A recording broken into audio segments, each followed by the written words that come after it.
Welcome to the Stepmom Side with Alicia, the podcast for stepmoms ready to create the life they want and one they actually have a say in. Here we talk all things stepmom life and just a little bit more.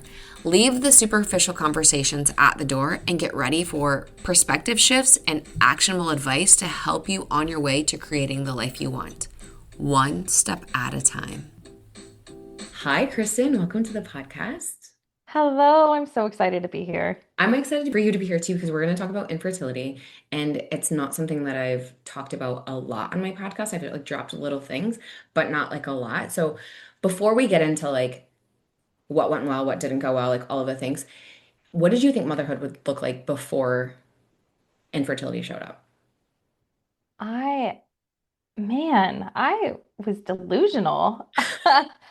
And that sounds funny or silly or something maybe, but man, I thought motherhood as a stepmom was going to look so differently and be so much easier.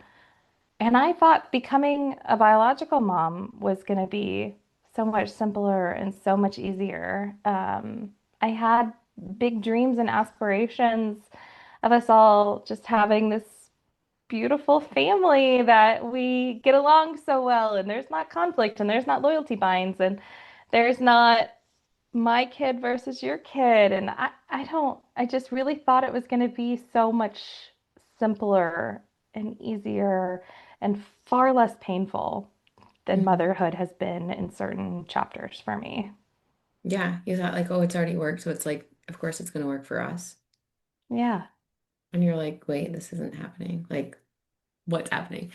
At what point did you realize it wasn't going to be as straightforward as you thought that it was going to be? Like, oh, we're just going to try, and then like, wait, before you realized that there was infertility, like had been induced, like, did you want to have kids like initially when you guys got married? I was never a timeline person. I Okay. knew that I wanted to have kids, but I wasn't like, okay, within 1 year of being Mhm. married, this is when it needs to happen. And if it doesn't, something's wrong. Yeah. But I went off birth control probably 3 months before we got married. And it was sort of a like, Let's see what let's make it happens. happen, babe. Yeah. Right. Let's practice. Like we're close enough and it'll be great. And then a year went by, and 2 years went by, and 3 years went by, and 4 years went by. And my cycle got increasingly more sporadic and unpredictable. And that's when I think it really started to hit me of it's not happening.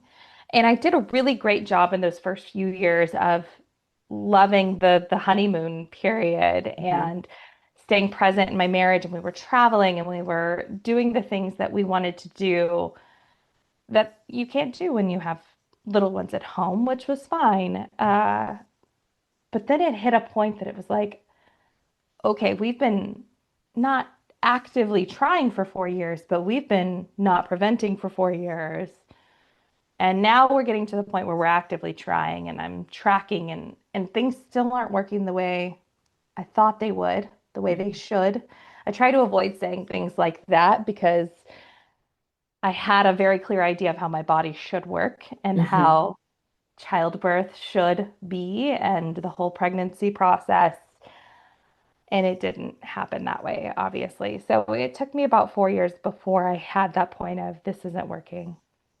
And it took us another 2 years to actually get pregnant after that. Yeah, I relate to that so much because we traveled so much when we were newly met weds, and like I enjoyed the honeymoon phase too of like, oh, we have the kids half the week, and so we could, and our situation's pretty flexible, so we could do things, and then it came out in a not great way that like I wanted kids, and then we actually had to do IVF, and so then it was like, okay, yeah, sex ed is like, all right, penis, vagina, sex, baby. Wrong. That's yeah, like it's so easy. Like just make it happen, right? You can practice all you want, but like if it's not happening, it's not happening. And then you're like, okay, we need to do something different. What's happening? I learned a lot about like my body and like how we can manipulate female bodies and like get them to do crazy things. That was eye-opening for me. I learned so much the hard way, Yeah. as is stepmotherhood. Yeah. But I think what you just said was so poignant that I want to just repeat it for everybody who's listening who needs to hear what we needed to hear all those years ago, which is everybody made it sound so much easier and made it sound so much simpler that intercourse, baby. And like sex ed in school, don't ever have sex because then you have a baby. Immediately. And right. And for me personally, as a stepmom, Kevin and Amanda, my stepdaughter's mom, didn't plan for my stepdaughter. My stepdaughter's mom also didn't plan for her daughter that she had after Kevin with her new husband. And I think that was especially hurtful. Like, why is it so easy for her? This was Mhm. also the height of my infertility was also at the height of like the Nick Cannon headlines, Oh my gosh, no. right? Oh, yeah. So here you got somebody that's got like 12 kids, like just popping them out, and you're like, everyone's getting pregnant but me. Yes, yes. Everyone. And why is it so much easier for everyone else? Why Yeah. is it so much harder for us? Yeah. Yeah. It just feels like your body's failing you. Like, what's wrong with me? What's not happening? So we did IVF and then like I couldn't breastfeed either. So I was just Mhm. like in tears, like at our pediatrician, like my body hates me, like I'm failing as a mom. And she was like, ma'am, she was much nicer, but like, she was like, ma'am, we can formula feed. It's fine. It's Mhm. 2019. Like, your baby is not going to die. And I'm like, okay. And actually, for me, it became something that was really great because then my husband could get up in the middle of the night and do feedings and I could sleep. So it was really great. But yeah, it's really hard to not be resentful of like looking around and you see all of these people that have kids or have so many kids, and you're like, I just want one.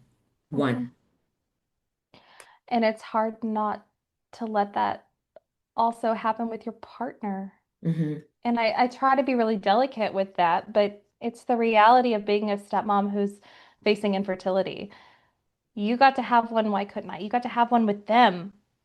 This is the one that's right. This is the Yeah. one that we should be multiplying, and we can't. And that just feels so painful. It's heartbreaking in its own unique way. Yeah. And I think that specifically is what makes infertility as a stepmom really hard because you're like, okay, we see how this relationship played out. We want to be together. I mean, maybe that's delusional, right? Like, we're going to be together forever, right? And then life happens and you don't know what's actually going to happen. But you're like, this is the right relationship. We should be able to procreate, and we're not, and everything's going sideways. So, at what point did you realize, like, okay, we need to do something different? Were you nervous? Were you like, I don't really want to do an IUI. Like, I don't want to go like the IVF route. Like, how did you No. get to the point where you're like, okay, we have to? I absolutely was resistant to it. I was so resistant to having to admit to infertility, having to Hmm. say that word, having to go to an IVF clinic to see an infertility doctor. And I don't know if anybody else can relate to this, but I think it was absolutely my ego getting in the way because my only thought was, well, he's already had one, so obviously I'm the problem. Totally. Obviously, it's my body that isn't doing this. His daughter was 10 years old. A lot can happen to his body in 10 years, but that was absolutely not where my mind was going. Like, this has to be me. It has to be my fault. And that is so hard to carry. And so it was about that 4 year mark when I was like, all right, this isn't working. Um, let's actively track, let's actively make this happen. I'm ready. I'm past ready. Finally, I opened up to a couple people about it. Luckily, one of them had her own experience. Not luckily, that sounds so bad, but somebody I could get it. relate to me on a level Hmm. that nobody else could. She could recommend the best doctor, somebody who has great bedside manner, but also knows her stuff, which was Hmm. important to me. Hmm. And that's when we did finally go through testing and really tried to make things happen. Did all of the tests. Oh my goodness. Um, getting your tubes flushed, getting his sperm tested, checking my cycles, checking my levels, checking my thyroid. I mean, all the things. And we decided to start with IUI for the primary reason that it was cheaper. Hmm. And so we said we would do 2 to 3 cycles of IUI. if it's not effective, then we will go the IVF route. Finance is willing, Hmm. basically. I know you know it's not cheap. Hmm. And not only is it financially taxing, but it's emotionally and Hmm. physically taxing as well. And I wanted to have a baby, but at what cost is when Right. it started to become the question. So Yeah. that was our journey. We did one cycle of IUI and it failed. And just with travels and certain things that happened, I wasn't in town to be able to do another cycle. And when I was, and then it was the holidays. So I was like, that's Hmm. not going to happen. I ended up being back in town, about ready to go back for another IUI cycle when I found out I was pregnant. And somehow we conceived naturally. Were you like, what? Mhm. You know, that the funny thing is, and I don't talk about this often, but I had pretty much come to terms with I'm not going to have a child of my own. I had started working with a foster agency. I had started really looking into adoption. Had a couple friends who had recently adopted and they had shared their agency with me, and had a friend of a friend of a friend who was going to have a baby who needed a home. And they had reached out to us, and we were set to talk to the mom the next week. And that's when I found out I was pregnant. And I was like, I'm really sorry. I don't think I can adopt your baby because I think I'm having one of my own. Oh, And wow. I'm like getting goosebumps right now. That's It was so just crazy. I wanted this to be my baby and I wanted to love this child as my own and have one of my own. You and I've talked about that, something that's mine. And I thought it wasn't going to be biologically mine and that was going to be okay. I had come to terms with that and my body and in letting go, my body finally found its footing. I think that's crazy because that's so telling, like just in general as a stepmom. Like when you can learn to let go of things, things seem to work out. Like not to just like oversimplify this and make it be like, oh yeah, here's a bunch of like glitter and sunshine for you. It's going to be great. But I have found that like as like in my stepmom role, but I had a girlfriend like when my daughter was young, like we had met and she had adopted a baby and they had been trying and trying and trying and trying and trying. And then I don't know, like 4 months after we met her, I think our kids were like 9 months old. She was like, I'm pregnant. And I was like, what? And she's like, I know. I thought, and she's relatively thin, but like she didn't look any different to me. And she was like, do you see that I'm bloated? And I was like, yeah, right. But she's like, I'm pregnant. But she's like, I feel like adoption had to be part of my story to get to this, like to have my own kid. And so I'm like, oh yeah, I guess I can see that. So maybe kind of like the same thing for you. Like you had to like go through all these things. And like motherhood is so weird. It's such a journey. It is. And I honestly, that story's not unique. My story's not Hmm. unique. I've Hmm. heard so many people say, yeah, let go and then it happens. Right. And for anybody who's listening who's feeling this sense of, but I still want one of my own. I still want something that's mine. I struggled with that too with adoption. And I was like, but this one's my stepchild's only part mine from Yeah. afar. And Yeah. now we're talking adoption, and I'm still dealing with another set of original parents in some capacity that I'm not dealing with as a stepmom, or that I am dealing with a stepmom that I wouldn't have as a Hmm. biological mom. And I get it. I just want to validate that I get it, and I know it feels unfair, and I know that it feels like it should have been simpler. So Hmm. much of stepmom life should have been simpler. And my heart just goes out to you. And I know how painful this season is.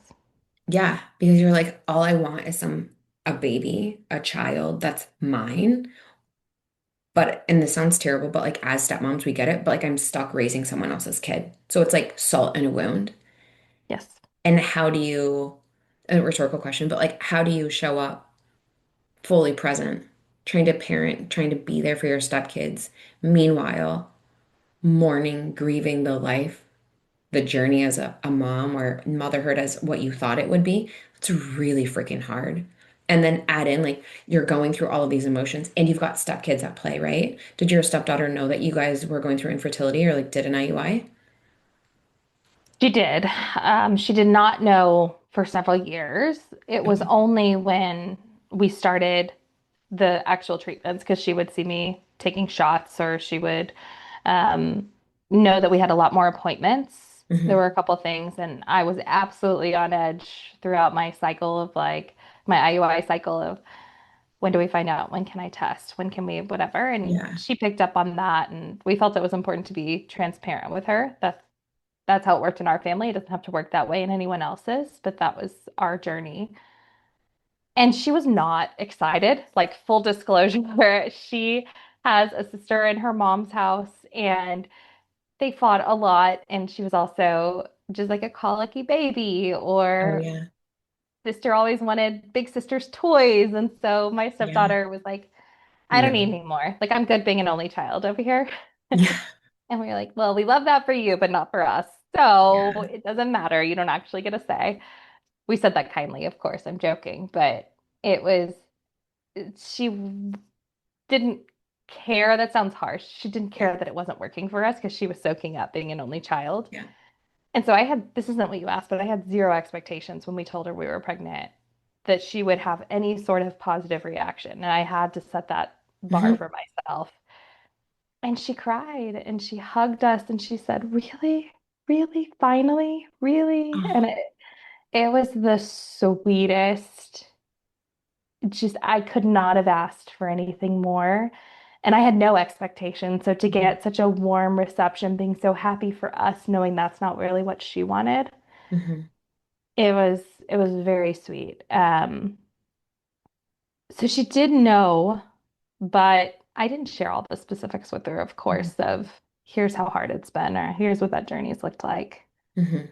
Yeah, that makes complete sense as to why she'd be like, I actually like it as an only child over here. Like, it's pretty great. Like, I got you guys like undivided. This is amazing. How far apart in ages are her and her sister from the other house? She is 7 or 8 years older than her sister. Okay. And you guys, it's 10, 13. 13. Okay. Yeah, there's a massive difference. Like, my stepkids are 15 and 18 years old different, like age-wise. And it's been great. Like, there's not that sibling rivalry. There's not like you're stealing my toys, all of these things. Like, my daughter has had friends come over. Not so much now because their friends' siblings are older, but when they were younger and they would bring their siblings, like that's fine. But they would bring like 2-year-olds or like 18 months old. And like she's because she's basically an only child. My stepkids are out of the house now. And so she's like, I don't understand. Why do they keep knocking my stuff over? I don't like that. And I'm like, oh, listen.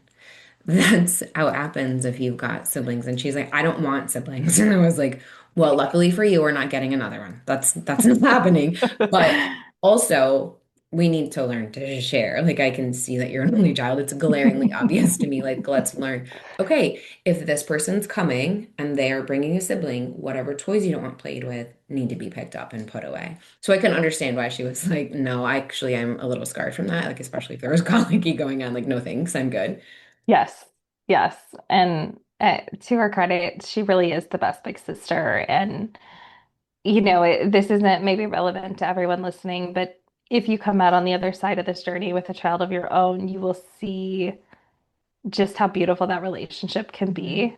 And seeing her be a big sister is my new favorite part of being a stepmom. And it doesn't mean she's with them all the time. She's still 16. She's still in her room doing her thing. But when she comes out, Sissy! Like my son Yeah. just loves her and she goes, Graham! And they have like weird noises they make to each other, and he doesn't make it the week that she's not here, but she comes home and he starts doing it again. And it just I love seeing their relationship, and I love the way that it has just transformed our entire family. Yeah. And I'm stuck here with like this stupid smile on my face because same, like I didn't know how it was going to go. Like I have a stepdaughter and a stepson, and they have very different personalities and they have very different relationships with both of them. And they both had positive reactions, but different positive reactions. And then after she was born, my stepson moved in full time. And so they were very close. But when my stepdaughter comes over, like my daughter's like, I can't wait to see her. Like I'm so excited to see my sister. And I think that's something that as stepmoms, like we need to be careful. Like if you're listening to this and you're like, I have stepkids that I don't like, and I don't want my kid to have a relationship with them. Like, hold on a second. We need to make sure that we're not tainting that relationship. Just because the relationship you have with your stepkid isn't good doesn't mean that your kid's relationship with their sibling doesn't have to be good, right? Like you and I could have a relationship and it might look different than your relationship with somebody else. And so I'm like, be mindful of how you act, how you phrase things, what you say, what tonality, like another like stage to dance on, right? Like so fun. Nothing is simple. Everything is complicated. Yeah. Oh my gosh, yeah. So what self-talk did you use like when you were in the thick of your struggles that you were just like, I don't know if I'm gonna make it through this. I don't know if this is ever gonna work out. Um, Thank goodness for therapy. Oh my gosh. Yeah. Um, I went back to therapy during this season, and I'm glad you brought up self-talk because this was perhaps one of the biggest opportunities for me when I was in this season because I kept saying things like, my body is supposed to do this. Women's bodies are built for this. My body should. It's easier for other people. Why is my body failing me? And I still, to an extent, believe those things because I think there is a biological expectation of a body to perform. But the way that I was constantly talking so poorly about my body, my therapist was like, your body's not going to do anything for you in return if you continue that kind of self-talk and that harmful self-talk, especially. So I had to begin to really appreciate the things that my body could do. I appreciate that I'm able to go for a walk right now. I appreciate that I'm able to, eat healthy foods and my body will digest them and just really work hard to negate that. And I think it is so easy to turn that blame on yourself, but we have to find ways to reverse it with gratitude and open ourselves up to growth. hmm Another arena to have growth in. Yay, thank you. Let me just add that to my list of what I'm working on, right? Like, especially as a stepmom, like, and then you go through fertility and you're like, this sucks. Wait, this is another part. Yeah. And I think you're right. Like, I love that you said gratitude because same, I was like, okay, this isn't where I want to be. This isn't what I planned. This isn't what I want to be doing. However, in order to get X, I have to do this, right? In Mhm. order to get there, these are the steps that I have to take. It doesn't matter if I am struggling, if I'm having a bad day, like if this is what we want to do, these are the steps that are laid out that we have to do, and you have to do them one foot in front of the other, right? And it's really easy to be like, I hate it here. I hate that everyone else has all of these pregnancy announcements. We see the Nick Cannon thing. Like, I can't even imagine going through that, like, at the height of like infertility. Like, that sucks. I'm so sorry. But it's happening for everyone else, but it's not happening for me. Yeah. And to be Can I stuck there, like, can I share a story that's related but not like yeah, of totally? course. Yeah. So I now have two sons. I somehow managed to get pregnant again about a year after we had Graham, and I was just so grateful for one. How could I possibly have ever expected to have two after all of these years, right? So my Mhm. my body figured it out, I guess. And I was talking to Barb Goldberg from The Evil Stepmother Speaks. We were talking one day and talking about the boys. And I said, everybody told me that after Graham was so happy and such an easy baby that should I ever get pregnant again, the next baby would never be as easy. And he is, and he's so happy. And like, could he possibly be happier than his older brother? And how did we get so lucky, so blessed with Yeah. two really incredible kids. And I know I'm biased, but they really are really happy, like knock on wood. Yeah. And she said, well, Kristen, they knew how badly you wanted them. They knew how badly you fought for them. And that shows up every day in how you love them. hmm And you talk about that struggle and being in that season. And this is why hmm I'm going to get all teary. I know. I I'm can, like, I can be a better mom because I fought so hard for them. I can have endless patience some days because I would rather my son be defiant and throw his plate of food on the floor than to still be back in that IVF clinic. Hmm. So it's so cliche, and I hate to say it, but the struggle was worth it. Hmm. And I am grateful for it because I know I came out better on the other side. Hmm. I completely relate. Yeah, absolutely. That makes complete sense to me. I just shared with you I'm in the doghouse because I had my daughter clean her room, like before we started recording. She was like not having it. And I remember thinking, like, you know what? I went through IVF. I will never, never be frustrated by her. I have worked so hard to get here. I had to fight so hard to get here. She will be perfect. Honestly, like I'm biased too, but she's great. Like she's funny, she's smart, she's brave, she's venturous, like she's kind, like all of these things. Like I could just eat her. I won't, but like I could just like squeeze her. I'm obsessed. I'm sure you can relate. Yes. But I'm like, I will never be frustrated. Yeah, that was a lie. That is definitely a lie. Yeah. I, I really miss sleeping through the night.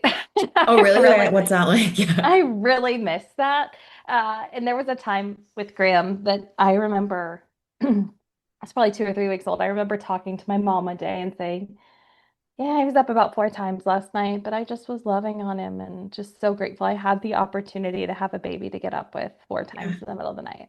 So I'm past that. I'm still grateful, but I would be more grateful not at 2 a.m., you know? Yes. Could we work that out? Do we just talk to him? We just talk to him, right? And just say, "Hey man, like we can't do this anymore." And it works, right? Just goodness. Yeah. That's so crazy. So they are how old now? Graham is 2 and Dawson is 6 months.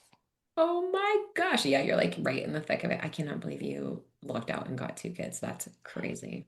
I know. And I, both times, I didn't believe the pregnancy test. And anybody who's been through this, y'all know what it's like to go test after test after test. And it had gotten to the point where I didn't even want to look at it because it was Mhm. so triggering. It was like, actually, the reason I took a test, I'm getting teary again.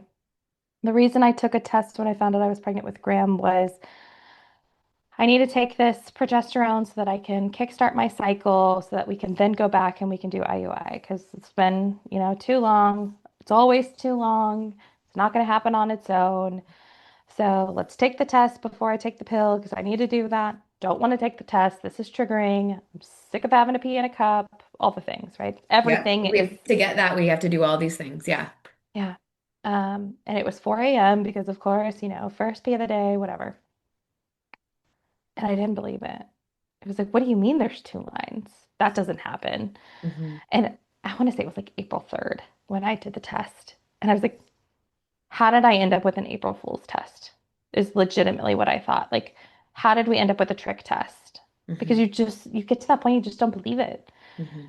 At one point, I went through like all my shopping cart history and counted the number of pregnancy tests that I had taken, the number of negative tests that I had gotten. It was astronomical. I don't remember the number now. I don't care to remember. But I did the same thing with Dawson. I could just tell like I was tired in the middle of the day, and then the deep sleep I got into with the weird dream, I was like, uh-oh. So I took a test and it was pregnant, and I didn't believe it again because how could this be? This doesn't happen to me. And I don't know, emotional journey. Yeah, it is a roller coaster. So we did one round of IVF and they're like, don't test. Don't test until you hit your 2 weeks. Wait until you come here. So like just wait. Just I am not a waiter. I do not suffer very well. Like I no Mm-mm. ma'am. Like if we can get results faster, we're getting them faster. Like let's get them. So I had pregnancy tests and my husband was like, excuse me, like, what are you doing with those? Like, why are they here? And I was like, I don't, just in case I might think about, and he was like, in case, right? So I had taken the test and then same thing. It was like early in the morning. And I remember waiting and I had the 2 lines too. And even, Kristen, even though we were doing IVF, that was the plan. When there were 2 lines, I was like, oh my God. Holy shit, I'm not ready. Oh no. What happened? Wait, Yeah. no, this isn't supposed to be happening. Like, I can't believe this is happening to me. I still was in shock. Like, Mm-hmm. Oh my gosh. And then I just was like, there's a baby in here. What do I do? Mm-hmm. Now what? Oh Mm-hmm. no, I can't do anything, right? Like the roller coaster is crazy. Yes. The moment that it starts happening, everything changes. And like again, I know that sounds so cliche, but my mindset when at 4 a.m. on April 3rd, 2023, like the way that my mind shifted, it has never been the same as it was on April 2nd, 2023. Hmm. The things I think about, the capacity of thoughts, they have never been the same. Hmm. And I was not prepared for that shift at all. Hmm. Something else like really funny that I was not prepared for was I don't know what your custody schedule is or was like when you were going through infertility. I did not realize how good I had it as a stepmom. My stepkids are only here half the week. No one comes to get my daughter. She's always here. Always. I'm like, parents, how am I in charge of you? Like, I'm your mom. I Really? know. It's I wouldn't trade it because I know what the Same. alternative is. I know Hmm. how quiet the house can be otherwise. But I had no idea. And it was Hmm. our first taste of motherhood. Of Hmm. course we didn't know. Hmm. And I think about I there's a my husband is obsessed with outer space. Like Hmm. Oh, obsessed. same. Hmm. My stepdaughter wants to be an astrophysicist. Like they love space. And there's a new space movie coming out this weekend, I think. And I was like, "Oh, you should go see that." But of course, I can't go see it with him Hmm. because we have kids. And Hmm. that's not a thing I do until they're 5 or so. Like for Hmm. 5 years, I don't get to go to the movies. We can get a babysitter. Those things Yeah. exist. But it was so bizarre to think about packing up and going for a weekend trip or going to the movies or just little things that I hadn't anticipated or hadn't recognized were a luxury. Hmm. Like running a And 5 minute errand that was now like 45 minutes. And you're like, it takes me longer to get ready, get everything set, strapped into the car, than to even go and like run this errand. Never mhm. mind. I'll forget it. I'm not going. And it's another reason that I am appreciative of that infertility journey. I try really hard to be grateful for it because it was very painful. Yeah. Hmm. But it did give me another 6 years of time with my husband and time to Hmm. do those things and movies at the movie theater and all of the things I didn't realize would change. And I'm grateful they have changed. I am, but they are just different. And life does look differently today than it did 2 years ago. Yeah. And so I did get to have more of that honeymoon period than I would have had we magically, like the sex ed teacher told us, gotten pregnant 3 months before our wedding when I went off birth control.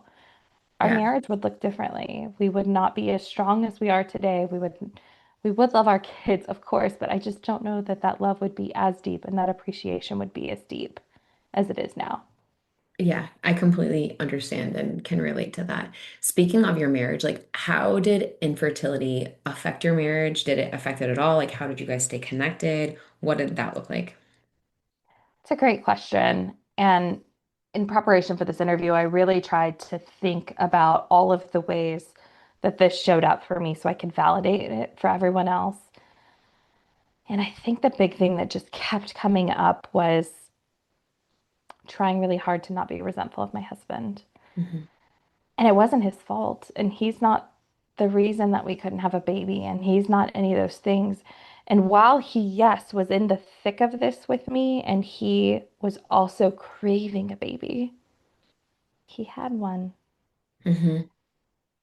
And it was really hard to not be jealous, bitter, resentful of that. And it was really, really hard to not say, you don't get to be as sad as I am right now. Hmm. And I'm evolved and I have self-growth and I teach others how to do those things.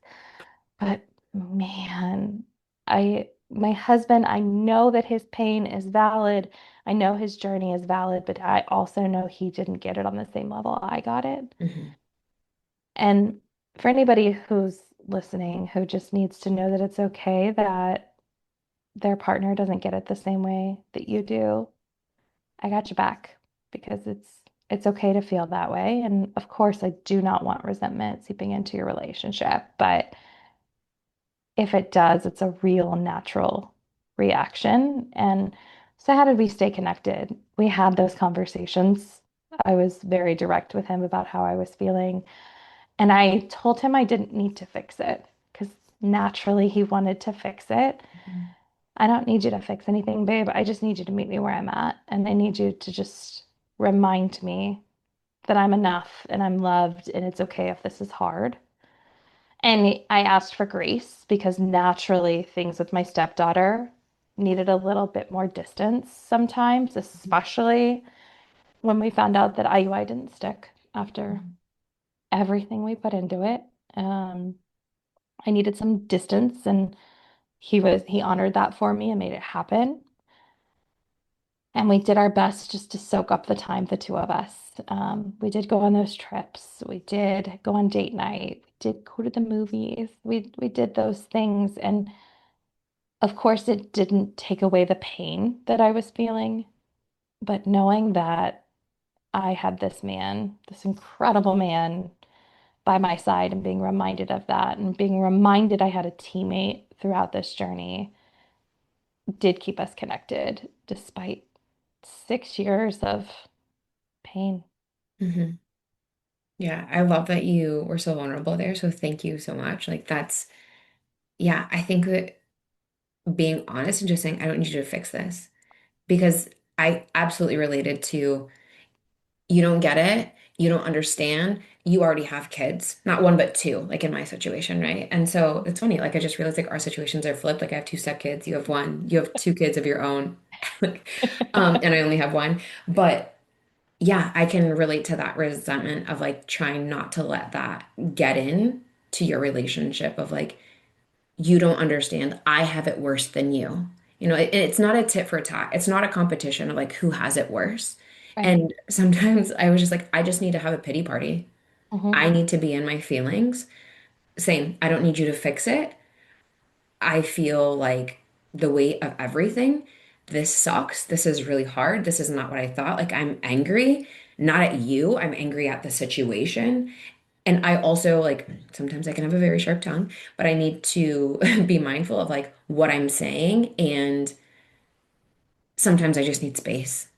And sometimes I just need to cry. There's nothing that you can do to I'm gonna start crying now. But like there's nothing that you can do to fix it, but I just need you to be here and know that like we're gonna be okay. And so same thing, like we did a lot of traveling then too. We did a lot of date nights. And I was like, my one rule is if we're on a date, we are not talking about this. You think stepmom life consumes your life?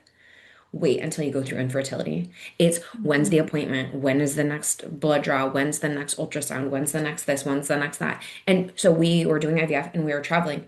I have done shots on planes. I've done them in hotel rooms. Like he'd been like working out and I'm like doing progesterone shots and I like faint. And then I'm like, oh my gosh. And he had no idea until like one time we were here together and I had done because the progesterone shots, like super great needles, so so Hmm. wonderful. And I had fainted and he was like, how long has this been happening?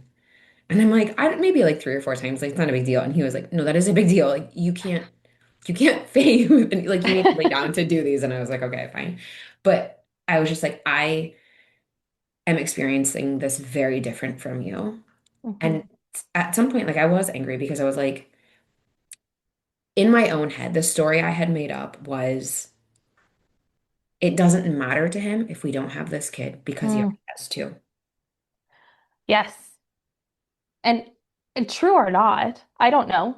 I don't know if Kevin would have been okay in his heart if we never were able to have a baby of our own.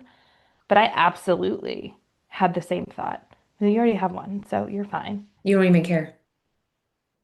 I'm alone over here doing everything. And all you have to do is show up. Hmm. Yeah, infertility Hmm. is it's so hard as a stepmom. I think it's a special kind of hell, like to just navigate stepmotherhood, taking care of other people's kids, like while you desperately want your own. And then, by the way, you are one of, I don't know, like one of one couple now. Like I feel like the statistic has gotten even bigger. Like it's not even that uncommon. Like there's so many people that are like, oh yeah, we went through adoption or we did IUIs or we did IVF or, we tried forever and like it didn't work. And then all of a sudden, like you, it like all of a sudden it worked. And you're like, wait, this is common? This is way more normal than you think? Wait, Yeah. what? Yeah, there's a whole like world there. But before we like completely go off topic, I wanted to go back to like your stepdaughter. Like, how did Yeah. your relationship with her evolve? Like, did infertility affect it? Like, was there any effect? It did. And it was mostly in that distancing and Hmm. needing that. I think it also, I feel shameful admitting it. It affected how I viewed her. And that resentment of it was so easy for y'all to get pregnant the first time and you didn't mean to. And now she's here. And now I'm parenting her. And now I'm dealing with X, Y, or Z. She's a good kid. She really, truly is. I mean, I will always say I hit the stepdaughter jackpot. But it's But still every stepmom life. parenting, yeah. Hmm. And uh and so it was really hard for me to not only see, but primarily see the things that weren't great, the Hmm. negative behaviors, the sharp remarks back, the complaining about cleaning your room, whatever that might be. Those things became much more prominent in my vision when I was struggling to have a child of my own because all I wanted was a kid that I had full responsibility and authority over, and I couldn't. And so that made those things just all the more glaring with her. Hmm. We never suffered like a break in our relationship, thankfully. There was never a complete fallout, luckily. But it was hard to hear her say things about, well, you don't need a baby because babies take up time and babies cry and babies whatever, and I'm enough and you just put all your time to me. And of course, in her brain, that makes sense. Hmm. In my heart, it didn't. Hmm. And I and I did need to take distance. Hmm. When I needed that space, I took it so that when I engaged in my family, I was showing up as my best self Hmm. because I'm self-aware enough to know that I can't hide my face or my mood when it's Hmm. not the best. And I didn't want that tension in the family unit. And so I did. I went in my room and I read, or I went to watch some trash TV, or I went for a walk, or I did what I needed to do so that I could show up as my best when I did. Hmm. I love that because I think that that's so important, even if you are like, I feel like I'm running away. Sometimes you have to run away, Hmm. if that's what you want to call it. Yeah, like you need to take that time for yourself. And just if you're listening to this and you're like, oh my gosh, my stepkid is saying that because they hate me. No, it's not because they hate you. It has actually nothing to do with you because in their head, all they're thinking about is themselves. Hmm. Like if I were to go and tell my daughter right now, like, oh, we're trying to have another baby, she'd be like, why? I thought you loved me. Like, what's wrong with me? Like, you don't need another baby. We're fine. Hmm. It has nothing to do with you. And it's got nothing to, there were so many things that as a stepmom, I used to lose my mind about. But now that I'm a mom, Hmm. I'm like, wait, this is normal? Oh, sorry, guys. I should have been a little nicer. Maybe I Hmm. shouldn't have like lost my mind about that. Or like, oh, this is developmentally appropriate or age appropriate. Oh, sorry. I guess I do have to repeat myself 800 times. I didn't know. Welcome, I'm new here. Right? Because as stepmoms, we really believe that it shouldn't be this complicated. Yeah, literally. I talk to stepmoms about that all the time, and I'm sure you do too. Like, you guys, we need to let go of the black and white thinking and we need to give everyone a little bit of grace. And they are kids. And that used to make me crazy. They're just kids. And I'm like, yeah, I know that. Duh. Like, what do you think? Oh, like, I'm not dumb. But then now I'm like, oh, yeah, they are just kids. And they need to be told 800 times. It's not that because you're a stepmom and they're just not listening to you. It's because they're kids. They're not thinking about you. Shockingly, they're not thinking about you. They're not in your head or in their head, like, oh my God, what's my stepmom doing? What is she thinking about me? Like we are about them. Like, what's my stepkid? Why do they look at me weird? Oh my gosh, what's happened? Like they don't think about us like that, or they're not over analyzing. They're not ruminating like we are. They're just like, oh, okay, she seems mad. I'm gonna go play my video game, or I'm gonna go paint my nails, or whatever it is, and they're done. Where we're like, ah, the audacity. Yeah, things I wish I would have known. Yes, and it feels so personal, but it's not. Yeah. Speaking of personal, how did you handle like Mother's Day or pregnancy announcements or just like babies in general, like while you were going through it? Mm, hmm Man, um, I cried every single Mother's Day Mm, and every single Christmas. Anybody who knows me knows that Christmas is my jam. same. Um, every single time for like not just like a little tear, like the full ball. Um, because it's quiet, because Mhm, Chris is not here, because I'm seeing photos of people who are celebrating their motherhood and their families in their matching Christmas pajamas and whatever it is. And it was so hard. Um, I did not handle them well. That's my answer to your question. When I think about pregnancy announcements, there were a select few that either, like my best friend got pregnant before we could. Um, and I knew they had been trying to have a second, and I was thrilled for her. I mean, just absolutely over the moon. I'm so excited. I would have planned your baby shower. What are we going to name him? Like, thrilled for her. That didn't hurt. Um, I don't know if you follow Wicked Stepmom on Instagram. I'm failing to remember her name, but mhm, they had been trying for years and they finally got pregnant. Oh my gosh, I was over the moon for her. There were, I could celebrate other people who I knew had been in my shoes. And mhm, that sounds so selfish, but it was my reality. But anybody who just got pregnant and their body just worked and it, especially those that it was like, are you even dating somebody right now? Like, those were really hard for me and really triggering. And I did not show up as my best self. My poor sister-in-law. Oh, my poor sister-in-law. She told us she was pregnant on Christmas morning before we could get pregnant.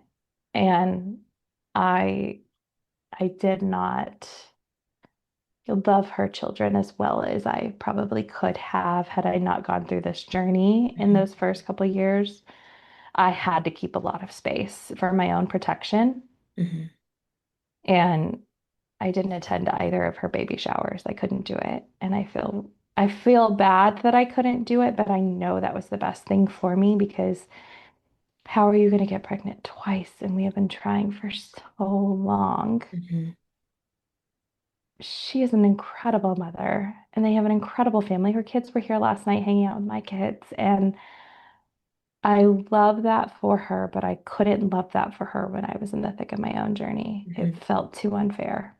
Yeah, it's like one more thing. Like there's already all of these things stacked against you as a stepmom, and then not that your worth is decided on whether or not you can have kids. Your worth as a woman is decided on whether or not you can have kids, right? But if you want to have kids, especially as a stepmom, and like there's all of these negative connotations, there's all of these stigmas, there's all of these, you need to be in your place, like all of the negative talk about stepmoms. And then, by the way, I know you desperately want to have kids, but or a kid, like no, it's not gonna happen for you. And you're like, it's one more thing. And it takes you to a really dark place. Like it's really freaking hard to just get out of bed when you're like, this is my life. Like, I mean, you might as well have like committed me to like a padded room with a straight jacket. Like I probably would have been happy there because I'm like, it's just one more thing. And it's Mhm. the one thing that you want more than anything just dangled right out of reach. And you're just like, damn, this sucks. So yeah, I can completely relate to no baby showers. Was she understanding? I don't know. I just RSVP'd now. I didn't have a conversation. I love it. That's so great. Like, Uh, I love that you were just like, okay, it doesn't work for me. I'm not going. I mean, the with her son, I was out of town. We had a family vacation, and I might have had some Purposely creative canceled. scheduling. And then with her daughter's baby shower, I might have accidentally had to take my nephew on my sister's side to his Christmas present activity that day, Yeah. and I was unavailable. I couldn't tell her I'm not going to support you because she deserved to feel loved and celebrated and all of the things that she earned for her own motherhood.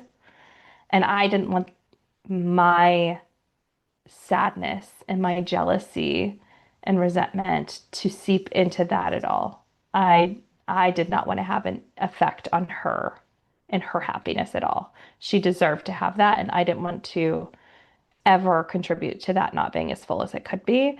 So I was unavailable. I've never had the conversation with her, which is maybe a form of avoidance, but Yeah. I wanted her to have the motherhood celebration she deserved, and I couldn't celebrate with her. Yeah, that makes sense. And yeah, so if you're in the thick of infertility right now and you are struggling with pregnancy announcements or baby showers or, your best friend getting pregnant and you're not, or whatever it is, like, here's your permission to just not go. Maybe get creative with your scheduling like Kristen did, or just not go, but then make sure that you're doing something else during that time so you're not Mhm. just wallowing at home. And please stay off social media, Oh my gosh. especially Mother's Day, especially the holidays. Please stay off social media. It does way more harm than good. Completely agree. Yeah.